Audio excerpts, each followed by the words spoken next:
आज भगवान 7 दिन के हुए, पालने में यशोदा मैया ने लिटा दिया, झुला दिया, पालना झूल रहे थे। अब इधर कंस बहुत भयभीत है, उसने तत्काल मीटिंग बुलाई अपने राक्षसों की, दैत्यों की, और कहा कि भाई मेरा काल कहीं ना कहीं प्रकट हो चुका है, तो एक काम करो, कोई ऐसा उपाय आप ढूंढो कि जिससे मैं अपने काल को ढूंढ करके वध कर सकूं। तो अब कोई क्या कहे, जब कोई हल नहीं निकला तो कंस कहता है कि जाओ 1 माह के भीतर में जितने भी बालकों ने जन्म लिया है सबका वध कर दो, उन्हीं में से कोई एक मेरा काल होगा। अब सारे जो दैत्य जो राक्षस थे उसके सब दिशाओं में फैल गए। तभी कंस की बहन आती है। कंस की बहन का क्या नाम? पूतना आई। उसके बारे में सुखदेव जी कहते हैं, कंसेन प्रहिता घोरा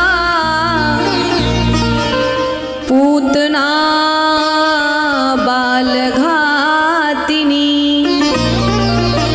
पूतना बच्चों को मार डालती है, इसीलिए उसका नाम है पूतना।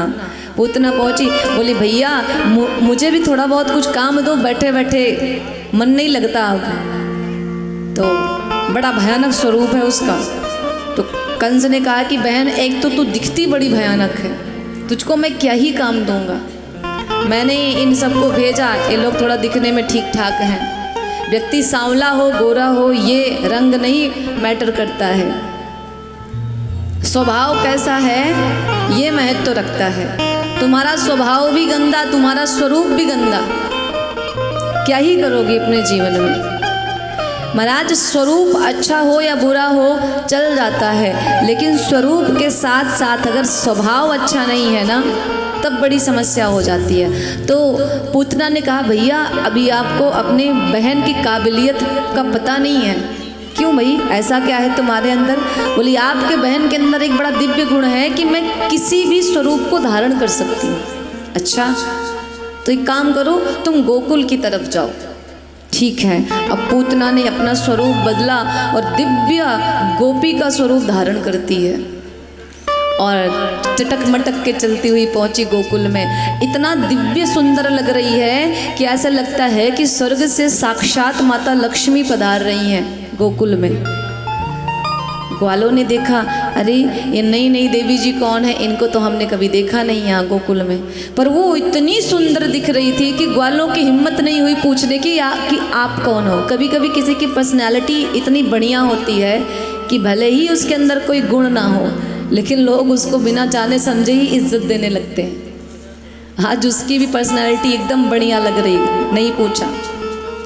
अब पूतना थोड़ा आगे बढ़ी, कुछ गोपियाँ नंद बाबा के घर से बधाई गा के जा रही थी अपने घर। अब पूतना को मार्ग में मिल गई तो गोपियों ने कहा बहन मैंने तो पहले कभी तुमको देखा नहीं गोकुल में, कौन हो? पूतना ने कहा कि अरे बहन मैं बड़े सिद्ध ऋषि की पत्नी हूँ, मैंने सुना है कि आपके यहाँ लाला हुआ है, उसी को आशीर्वाद देने आई। अच्छा किसके घर में हुआ लाला? तो गोपियों ने बताया कि भाई ये मकान है, आप चले जाओ। पूतना पहुंची, यशोदा मैया बैठ करके माखन बना रही थी, लाला झूल रहे थे पालने पे। पूतना पहुंची, यशोदा मैया ने देखा तो परिचय पूछा, तो कहा मैं बड़े सिद्ध महात्मा की पत्नी हूँ, आपके पुत्र को दीर्घायु होने का आशीर्वाद देने आई हूँ। ठीक है।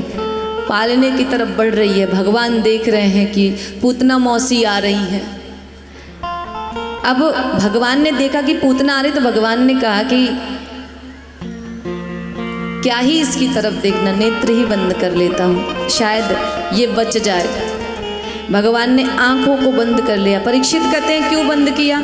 सुखदेव जी कहते हैं भगवान ने इसलिए बंद किया कि 2 ही मेरे अवतार मुख्य हैं, एक रामावतार और दूसरा कृष्ण अवतार। रामावतार में भी मेरी पहली मुठभेड़ ताड़का जी से हुई थी और कृष्णावतार में पहली मुठभेड़ मेरी पूतना जी से होने वाली है, इसलिए चलो इनको मैं क्षमा करता हूँ, शायद इनका जीवन होगा तो बच जाएंगे। भगवान ने नेत्र बंद किए। कुछ विद्वान कहते हैं कि भगवान विचार कर रहे हैं कि ये जो पूतना है ये मेरे पास दो भाव लेकर के आ रही है। एक तो मुझे अपना स्तनपान कराएगी, अब बच्चे को केवल माँ ही दूध पिला सकती है, जिसके अंदर माँ का भाव होगा वही दूध पिला सकती है, स्तनपान करा सकती है। लेकिन ये अपने स्तनों में कालकूट नाम का विष लगा करके आई है कि मैं अपना स्तनपान कराऊंगी और उसमें मैं विष लगाई हूँ, जैसे ही वो पिएगा वो समाप्त हो जाएगा। अब ये दो भाव लेके आई है, माता का भाव और शत्रु का भाव। मैं इसको गति कौन सी प्रदान करूं? इसको नर्क भेजूं कि स्वर्ग भेजूं? तो भगवान ने ये विचार करते हुए नेत्र बंद किए। अब कुछ विद्वान की मत ये है कि भगवान विचार कर रहे हैं कि मेरा तो ये जो पूर्णा अवतार है ना, कृष्ण अवतार, ये अवतार तो माखन मिश्री खाने के लिए हुआ है गोकुल में, और अभी मैं 1 हफ्ते का भी नहीं हुआ, ये पूतना मौसी जहर लगा के आ रही हैं, तो मुझे तो केवल माखन मिश्री ही खाना है, जहर वहर नहीं पीना। तो बोले जहर कौन पिएगा? तो भगवान विचार कर रहे हैं जहर पीने का काम तो भोले बाबा का है, वही पी सकते हैं। ध्यान कर रहे हैं कि बाबा आप तो हलाहल पी गए, आइए मैं तो केवल माखन मिश्री खाऊंगा। अब ये पूतना मौसी जहर लगा के आई है, जहर का पान आप करो, माखन मिश्री मैं खाऊं। महाराज पूतना गई, भगवान को उठा लिया गोद में, और गोद में उठा करके स्तनपान कराने का प्रयास करने थे कि भगवान बार बार छटपटा रहे हैं, छोड़ दे छोड़ दे, नहीं छोड़ती। भगवान ने कहा अब देखो भाई मौसी जी, मेरा एक नियम है, मैं जल्दी से किसी के हाथ को पकड़ता नहीं, पहला नियम। दूसरा, अगर पकड़ता हूँ तो फिर छोड़ता नहीं मैं कभी।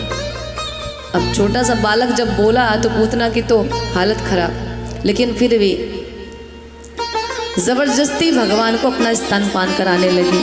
भगवान ने पहले दुग्ध पान किया, स्तनपान किया, और फिर स्तनपान करते करते जब भगवान पूतना के प्राणों का पान करने लगे तो पूतना चिल्लाई, छोड़ दे छोड़ दे। कन्हैया ने कहा मैंने पहले ही कहा था कि सोच समझ के हाथ पकड़ाना, पहले तो मैं पकड़ता नहीं, जो पकड़ता हूँ तो छोड़ता नहीं। क्यों पकड़ाया? मैं कहाँ पकड़ रहा था। अब पूतना को लगा कि मेरे प्राण जाने वाले हैं, लेके नंद भवन से कन्हैया को भागी। नंद द्वार के बाहर, गोकुल के बाहर कन्हैया ने पूतना के प्राणों का पान कर लिया और अपने पूतना वास्तविक स्वरूप में आ गई महाराज, और वहीं पे प्राणहीन होकर के गिर गई। अब गोकुल में जो हाहाकार मचा, कन्हैया कहाँ है, कन्हैया कहाँ है। मैया ने देखा कि पालने में कन्हैया नहीं, अब तो लगी रोने, मेरा कान्हा, एक आई थी वही लेके गई होगी। आजकल तो बच्चा चुराने वाले भी बहुत हैं, आपके यहाँ है कि नहीं? बच्चा चुराने वाले आते हैं, पर कहीं कहीं बच्चा भी चोरी हो जाता है। तो मैया ने कहा कहीं मेरे लाला को किसी ने चुरा न लिया हो, लगी रोने। अब सब ढूंढ रहे हैं। इधर सुखदेव जी कहते परीक्षित, पूतना जब गिरी ना तो उसका शरीर इतना भयानक था कि 6 कोस, 6 कोस का मतलब समझते हैं आप लोग? कितने किलोमीटर? 18 किलोमीटर की दूरी पे जितने भी छोटे बड़े पेड़ पौधे थे ना, सब चकनाचूर हो गए थे पूतना के गिरने से। इतना विशाल शरीर। महाराज सब पहुँचे, यशोदा मैया घबरा गई, चीखी, और जब बाहर निकली तो क्या देखती हैं? मेरे छोटे से लाला पूतना के पेट पे बैठ के बढ़िया खेल रहे हैं। झट से गई, अपने लाला को उठा के लाई और पूतना को देख करके बड़े कहती हैं मेरे लाला को लेके चली आई। अब आप समझ सकते हैं कि माता के हृदय का क्या भाव होगा, कितनी गालियाँ दी होंगी पूतना को, मेरे बच्चे को लेके आती है। ले आई, अब मैया बच्चे को ले आई। इधर पूतना के शरीर का अंतिम संस्कार जब होने लगा तो उसके एक एक अंगों को काट करके चिता बनाई गई। इतना विशाल शरीर था, आंखें तो उसकी अंधे कुएं की तरह थी महाराज। कहते हैं सुखदेव जी महाराज कि जब भगवान ने पूतना को मुक्ति दी, जब उसका शरीर जलने लगा ना, तो उसके शरीर से अगर की सुगंध आ रही थी। परीक्षित ने पूछा ये क्यों? जब शरीर मृत्यु के बाद जलाया जाता है तो सुगंध थोड़ी ना आती है। बोले क्योंकि भगवान ने उसको छू लिया था, इसलिए आज वो सुगंधित हो गई। उसका मरा हुआ शरीर से भी सुगंध आ रहा है।